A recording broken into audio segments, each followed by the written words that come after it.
সুপ্রভাত ছোট্ট বন্ধুরা, আশা করি তোমরা সকলে খুব ভালো আছো। আমরা গত কয়েকদিন ধরে যোগ বিয়োগের সরল অঙ্ক শিখছিলাম। আজ আমরা শিখব গুণের অঙ্ক।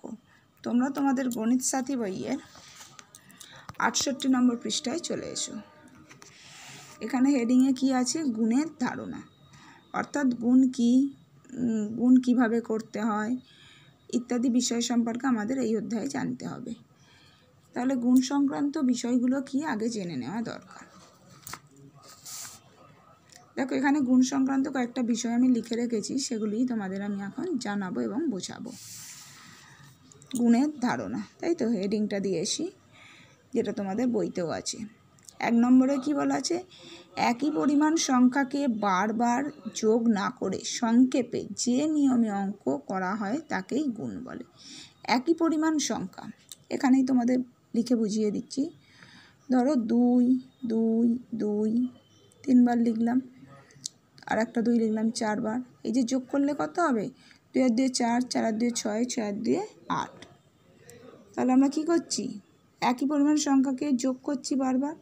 এই যোগ না করে আমরা যদি 2 আর কটা 2 আছে 4, নামতা করতে হবে 4 দিয়ে কত? 8। দেখো খুব সহজ হয়ে গেল। এটা আমাদের ছোট ছোট সংখ্যা বলে যোগটা করা সহজ হয়েছে, কিন্তু অনেক বড় সংখ্যা দিলে সেক্ষেত্রে কিন্তু গুণ করা সহজ হবে। তাই বলা আছে যে একই পরিমাণ সংখ্যাকে বারবার যোগ না করে সংক্ষেপে যে নিয়মে অঙ্ক করা হয় তাকেই গুণ বলে। এই যে আমরা সংক্ষেপে 8টা বের করলাম, 2 এর সাথে 4 কী করে পেলাম? গুণ করে। এটা হচ্ছে গুণ, মানে এই নিয়মটাকেই বলা হচ্ছে গুণ।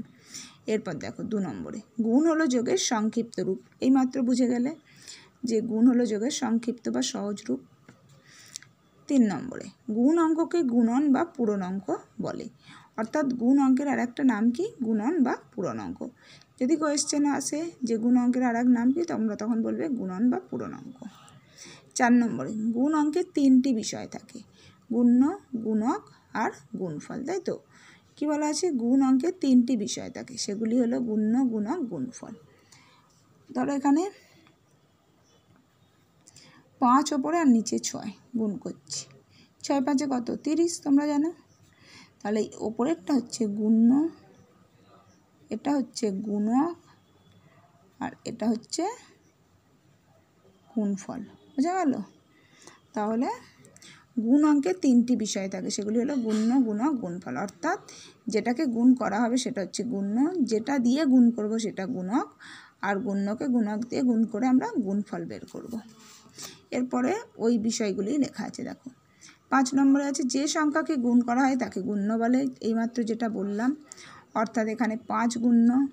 যে সংখ্যা দিয়ে গুণ করা হয় তাকে বলে গুণক, অর্থাৎ এখানে 6 গুণক। গুণ্যকে গুণক দিয়ে গুণ করে গুণফল পাওয়া যায়, অর্থাৎ 5কে 6 দিয়ে গুণ করে আমরা 30 পেয়েছি, 30ই হচ্ছে গুণফল।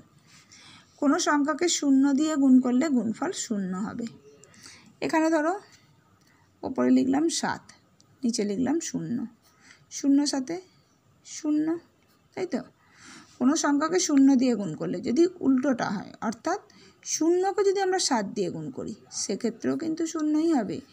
অর্থাৎ এখানে আমরা এটাও বলতে পারি, কোনো সংখ্যাকে 0 দিয়ে গুণ করলে বা 0কে কোনো সংখ্যা দিয়ে গুণ করলে গুণফল হবে 0। ওকে। এরপর 9 নম্বরে, কোনো সংখ্যাকে 1 দিয়ে গুণ করলে গুণফল হবে সেই সংখ্যা। ধরো এখানে আমি 9 লিখলাম, 1 দিয়ে গুণ করছি। 1 9 কত? 9। আবার যদি অন্য উল্টোটা হয়, অর্থাৎ ওপরে 1 মানে গুণ্য 1 আর গুণক 9 যদি লিখি, তাহলেও কি হবে? ওপরে কি লিখেছি দেখতে পাচ্ছ? 1, অর্থাৎ গুণ্য 1 গুণক 9, 9 1 9। এক্ষেত্রেও দেখো গুণফল 9 হচ্ছে। অর্থাৎ যে কী বলা আছে, কোনো সংখ্যাকে 1 দিয়ে গুণ করলে, কোনো সংখ্যাকে 1 দিয়ে গুণ করলে বা 1কে কোনো সংখ্যা দিয়ে গুণ করলে আমরা গুণফল পাবো সেই সংখ্যাই। বোঝা গেল? গুণের প্রতীক বা চিহ্ন হলো এটা। এ দেখো আমি প্রত্যেকটা জায়গায় চিহ্ন দিয়েছি, এটাই হচ্ছে গুণের চিহ্ন। গুণ অঙ্ক শিখতে হলে নামতা জানা দরকার। তোমরা সবাই দেখতে পেলে যে আমরা যখনই গুণ করছি তখনই নামতা পড়ে পড়ে করছি, তাই না? আর তোমাদের সকলেরই প্রায় নামতা প্রায় মুখস্থ হয়ে গেছে। ঠিক আছে? তাহলে এই কয়েকটা বিষয় তোমাদের আগে জানতে হবে গুণ করার আগে। তাহলে গুণ শেখার আগে এই বিষয়গুলো তোমরা মন দিয়ে বাড়িতে পড়বে, যদি কোথাও কিছু বুঝতে অসুবিধা হয় এই সংক্রান্ত বিষয়গুলো অর্থাৎ গুণ সংক্রান্ত বিষয়গুলো, তাহলে তোমরা আমাকে হোয়াটসঅ্যাপ করবে বা আমার সাথে যোগাযোগ করবে বা ক্লাসেও জিজ্ঞাসা করে নিতে পারো। ওকে, তাহলে আজ এই পর্যন্ত। সকলে ভালো থেকো, বাই।